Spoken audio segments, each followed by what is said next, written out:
Each winter, tens of thousands of sandhill cranes and snow geese migrate to the middle Rio Grande Valley in central New Mexico, especially to the Bosque del Apache National Wildlife Refuge.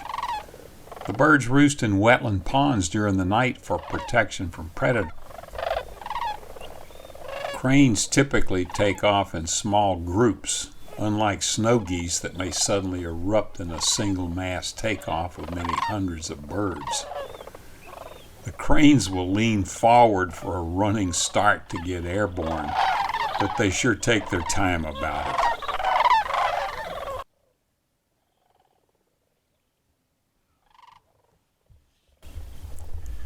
Coyotes are the primary threat to birds at Bosque and are the main reason birds will roost overnight in these wetland ponds. This coyote is hunting along the pond edge, undoubtedly looking for a sick bird. It will not venture into the pond or onto the frozen surface to attack a healthy bird.